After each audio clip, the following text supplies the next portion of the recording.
Você que investe em fundo imobiliário ou está pensando em investir em fundo imobiliário, existe uma categoria dentro dos fundos que é a categoria que mais paga dividendos para você e vem ganhando corpo ao longo dos anos, que são os fundos imobiliários de recebíveis, os famosos fundos de papel ou fundos de CRI. Esse tipo de investimento ele é mais novo dentre os fundos imobiliários, ganhando um pouco mais de visibilidade no mercado, e dentro do segmento de fundos imobiliários, ele é o mais complexo de se entender e por isso as pessoas, por não entenderem, acabam olhando coisas equivocadas na hora de montar uma carteira de fundos de recebíveis. Nessa nossa aula de hoje, eu vou te ensinar a fazer uma comparação extremamente importante. Eu vou comparar aqui o RBR11, que é o fundo high grade da Rio Bravo, que tem um dividend yield atual na data que eu estou gravando essa aula de um pouco menos de 11%, com o Urca, que é um fundo high yield da Urca, o RPR11, pagando 15% de dividendo neste momento. E o que as pessoas olham para investir é o dividend yield e o PVP. Quanto mais descontado e maior o dividendo, eu vou e invisto.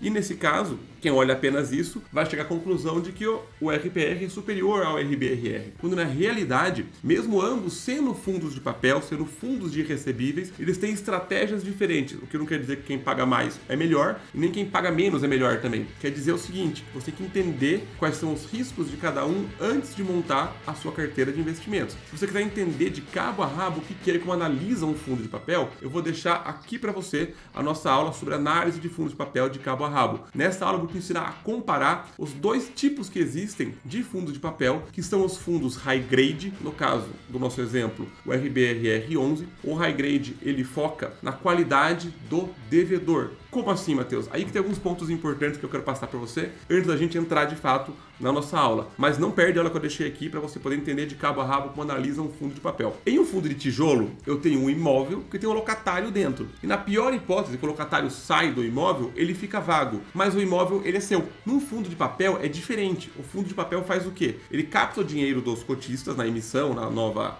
subscrição. E com esse dinheiro, ele empresta para as empresas que colocam os imóveis em garantia da dívida. Só que no pior cenário, uma vez que você fez o empréstimo, o devedor e ele pode ficar inadimplente, a dívida desaparece. No fundo de tijolo, o imóvel não desaparece. Porque você emprestou o dinheiro, tem o risco de você não receber ele de volta e perder completamente o dinheiro. Existem garantias por trás, que eu vou explicar até na comparação dos relatórios, porém uma vez que você empresta dinheiro, o seu maior risco é o risco de crédito. Os principais pontos focais de um bom fundo de papel é ele fazer uma boa gestão do risco de crédito. E esse é o ponto-chave. E um fundo high grade de alta qualidade, ele vai focar integralmente em emprestar o dinheiro para empresas com ótimas notas de bons pagadores, empresas que têm maior probabilidade de honrar a dívida dela. Por fazer esse empréstimo para esse tipo de empresa, é óbvio que esse dinheiro emprestado vai ser emprestado a taxas menores, porque é mais seguro. Já um fundo high yield, que é no caso o RPR no nosso exemplo, ele vai buscar um yield, um dividendo mais alto, emprestar dinheiro a taxas maiores. Para isso, ele vai ter que inevitavelmente buscar empresas que não têm uma nota tão boa de bons pagadores, porque caso fossem bons pagadores, poderiam emprestar dinheiro a taxas menores. Então são duas estratégias distintas, o que não quer dizer que você na sua carteira tem que buscar só fundo high yield porque paga mais e você é um corredor de risco, nem fundos high grade porque você quer uma coisa 100% morna. Você pode montar uma boa carteira de investimentos com os dois, obviamente seguindo a máxima de mais capital no mais seguro e menos capital no mais arriscado. Mas eu vou te ensinar aqui a comparar esses dois fundos. Mas, Matheus, eu ouvi falar que tem um carinha chamado Middle Risk. Tem, existe sim o Middle Risk, que é um carinha que não vai nem tão ao céu, tão à terra, que tem uma mescla entre buscar uma taxa um pouco mais alta e não abrir tanto mão da qualidade do crédito, que são os Middle Risk. Aqui eu vou te ensinar os dois extremos, obviamente o meio se encaixa no meio deles, legal? E tá aberto aqui os dois relatórios mais recentes, do RBRR e do Urca. Então eu vou te mostrar a diferença que existe entre eles e como é que você identifica os graus de risco de cada um e como é que você sabe que um é high grade, que um é high yield e o que você tem que olhar antes de decidir investir, só olhando dividend yield e PVP. Então, sem mais delongas, vamos lá. Primeiro ponto importantíssimo do RBRR. Olhem que legal isso daqui, ó. Primeira coisa que eu vou olhar, a taxa média que ele empresta o dinheiro. 86% de todos os CRIs dele, todo o dinheiro que ele emprestou, ele empresta na forma de um título de renda fixa, que usualmente é o certificado de recebível imobiliário. Quando ele faz o empréstimo para uma empresa do dinheiro, isso é moldurado no formato de um CRI, que é o certificado de recebível imobiliário. Quase sempre é feito no formato de um CRI. Então, se em algum momento aqui eu tomar a liberdade poética de falar fundo de CRI, você sabe que eu estou falando de fundo de papel. O fundo de recebível é absolutamente a mesma coisa. Então voltemos para cá. Ele tem 86% dos CRIs dele indexados à inflação, a uma taxa de IPCA mais 7,6. Matheus, essa é uma taxa alta? Não, não é uma taxa alta. Eu vou te dar uma dica de como é que você descobre isso. Se a gente vir aqui e olhar o Tesouro IPCA 2045, que é uma taxa mais longa, tá? Tô gravando essa em 2024, então são 20 anos para frente, tá pagando IPCA mais 5,71, certo? Se eu pego aqui e olho uma taxa 2% acima, 1,9% acima, não é uma taxa muito alta, tá? Então eu não quero que você guarde que a IPCA mais 7, a taxa que é um high grade. Não, porque se o Tesouro passar a pegar, por exemplo, IPCA mais 8, um IPCA mais 10 vai ser um high grade, porque o Tesouro ele acaba sendo a base de referência das outras taxas. Eu vou emprestar acima do Tesouro, porque o Tesouro é o título mais seguro que tem. Então, se o Tesouro passasse a pagar, por exemplo, no título longo, tá, IPCA mais 2, se eu achasse um IPCA mais 7, com certeza seria um high yield, não um high grade, porque um high grade estaria pagando uns 2% acima. Se eu achasse um IPCA mais 4, mais 4,5, aí seria um high grade. Então,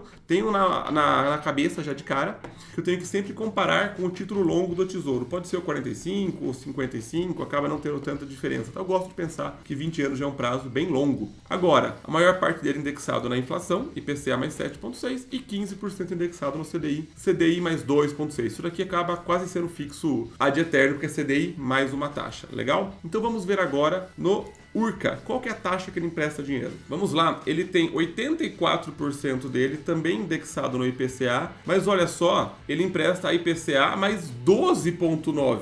Mais 12,9. Não tem como ele emprestar esse dinheiro, receber essa taxa para distribuir para o cotista, se ele não tiver aberto mão de alguma coisa, não tiver aberto mão da qualidade do locador. O que não quer dizer que ele é um fundo ruim, o que quer dizer que ele tem que ter alguma outra estratégia para se proteger. Então já de cara, você comparar as taxas que eles estão oferecendo é o primeiro ponto importante para você saber a diferença entre um high yield e um high grade. Beleza? Primeiro ponto é esse. Vamos agora ao segundo ponto. Segundo ponto é a localização das garantias, tá? Reparem, eu voltei aqui para o RBRR, certo? Dentro do RBRR, 86% das garantias, lembra que eu falei que o dinheiro emprestado tem uma garantia? Caso o cara não pague, a empresa não pague, tem a garantia a ser executada. No caso do RBRR, que é o nosso high grade, 86% da garantia está no estado de São Paulo e 52% estão em regiões prime de São Paulo, Faria Lima, Jardins, Pinheiros, entre outros. Já no RPR, mudando agora, olha só 23% está em São Paulo. O resto está espalhado pelo Brasil. O que é uma estratégia de diversificação, não é uma estratégia ruim. Contudo, em São Paulo costuma-se ter garantias melhores, mais sólidas para serem executadas. Ele pulverizou entre o Brasil, o que não acho ruim, mas é bem diferente de ter quase 90% das garantias no estado de São Paulo. Isso já mostra um pouquinho do grau de risco maior que ele tem. Vamos agora ao terceiro ponto importantíssimo, que é esse daqui, ó. Pessoal, o tipo de risco, certo? Por segmento. Aqui eu estou de novo no RBRR, que eu estou sempre alternando entre os dois. 70% do crédito que ele emprestou, certo? O crédito dele é o crédito corporativo. Legal? 70% é o crédito corporativo e 30% são outros tipos de locação. Mas a parte corporativa, usualmente é a parte que mais tem qualidade de crédito. E dentro dos setores, 40% são lajes corporativas, são prédios de escritórios, 35% são galpões logísticos, 21% são residenciais, um pouquinho de shopping center e um pouquinho de outros. A maior parte das garantias localizadas no Sudeste, a gente viu que 86% em São Paulo. Então, isso é importante que a gente entenda. Agora, vamos para o RPR. Olha só isso daqui. Dentro do RPR, 31% são multipropriedades, que do meu ponto de vista são dos piores tipos de segmento que tem. Multipropriedades são os resorts, cotas de hotéis, coisas que têm uma volatilidade gigantesca, que a pessoa, que se tiver qualquer crise financeira, ela vai parar de pagar essa cota, vai parar de pagar aqueles pedaços de resorts, hotéis que as pessoas compram. Então, assim, 31% nesse tipo de lastro é complicadíssimo. Tanto que boa parte dos problemas do HCTR, tirando toda a gestão por trás envolvida, foi ter muito crédito em multipropriedades que acabou ajudando, agravando nos calotes que ele tomou. Então, olhando aqui multipropriedades, uma primeira parte, aumenta-se muito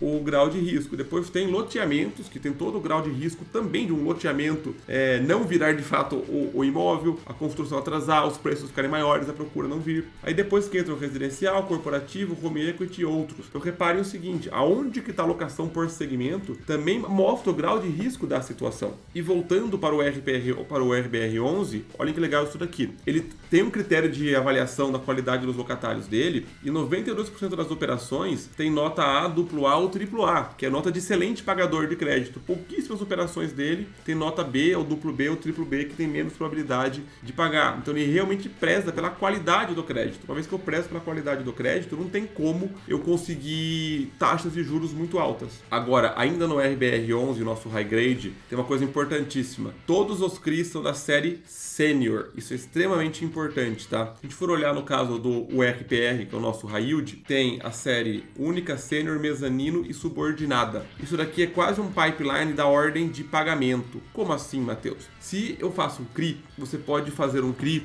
com outras empresas junto, não precisa necessariamente o CRI ele ser só você que está fazendo. E se é o CRI de uma série única, você é o único credor daquele CRI. Então, se for pagar, você é o primeiro a receber. Isso é óbvio. Agora, se você é dono de uma série sênior e tem outras pessoas que também comporam aquela dívida, o sênior é o primeiro a receber. Então, caso de repente não conseguiu pagar tudo para todo mundo, só pegou parte do dinheiro, ele vai pagar primeiro o sênior. Então, se você for uma série sênior, você é sempre o primeiro a receber na fila do banco. Então, não importa se tem menos dinheiro ou mais dinheiro, você vai receber aquele dinheiro primeiro. Descendo na ordem, vindo aqui para o RPR, tem o mezanino, que é o segundo da fila, e o último, que é o subordinado. Então, isso é um ponto positivo do RPR, tá? Porque a maior parte dele é única, 63%, 20% é sênior, porém, ele tem aqui uma galerinha que soma quase 18%, vai 17,2%, que ele não é o primeiro a receber. Logo, ele consegue uma taxa melhor nesses dois carinhas aqui, mezanino e subordinada, porque ele não é o primeiro a receber. Nunca deixem de olhar isso daqui, é extremamente importante. E no caso do nosso RBRR, todos são sênior, que mostra mais grau de confiança para nós investidores. Agora, ainda no nosso RBRR11, um ponto extremamente importante é analisar o LTV, tá? Isso não existe em fundo de tijolo, é importante que vocês saibam disso. LTV é loan to value. O que isso quer dizer? É o percentual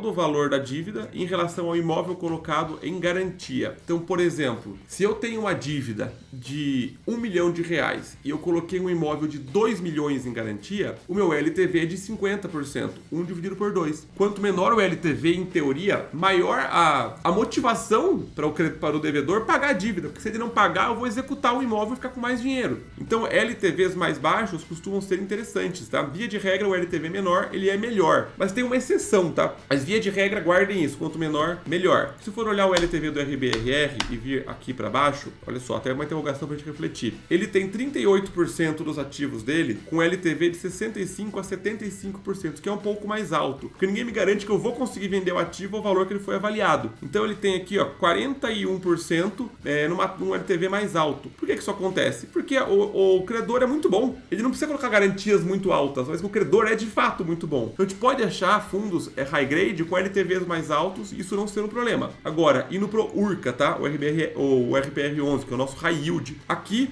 eu não quero LTVs muito altos, porque a chance de calote é muito maior. E aqui a probabilidade de calote tende a ser mais alta. Então eu quero garantias melhores. Se eu tenho um LTV muito baixo, pensa você, se você é um bom credor, por que você vai emprestar R$1 milhão e ter que colocar um imóvel que vale 10 na garantia, 10 milhões? Aí o seu LTV é 10%. Concorda que tem algo errado? Então LTVs muito baixos também são um sinal de fumaça. Nesse caso aqui, o LTV menor que 25%, são 4% do fundo, de 25% a 50%, que eu acho o ideal, tá? É quase 40%, o que é bem bacana também. De 50% a 75%, 32% começa a ficar um pouquinho preocupado. E tem um quarto dele com LTV acima de 75%. Então é um grau de risco maior. Enxergam como o grau de risco aqui, ele é de fato maior? Então nunca esqueça de analisar o LTV. Vamos agora para o nosso próximo ponto. Isso aqui, pessoal, vocês não podem pular nunca, tá? Podem pular jamais. Estou de novo no RBRR11, o nosso high grade, que aqui está uma lista de todos os CRIs, todos os credores, tá? Você não tem que analisar um por um no detalhe, mas olha o que eu fiz aqui, eu tracei uma linha em 1, 2, 3, 4, 5, 6, 7, 8, que eles somam quase 50% do patrimônio. O que vocês têm que olhar aqui, ó? Vamos lá. O primeiro é um CRI da Leroy. Por quem não conhece a Leroy, a nota dele de pagador é AA, é IPCA mais 7,25, eu emprestei o dinheiro a 7,25, o que é excelente, só que é 9% do patrimônio, é bem alto, tá? Você abriu da Quineia, abriu um Canip da vida, você vê que é 2, 3% maior que tem. 9% já é um pouco mais alto, mas é um excelente credor. O duration, quanto tempo dura a dívida?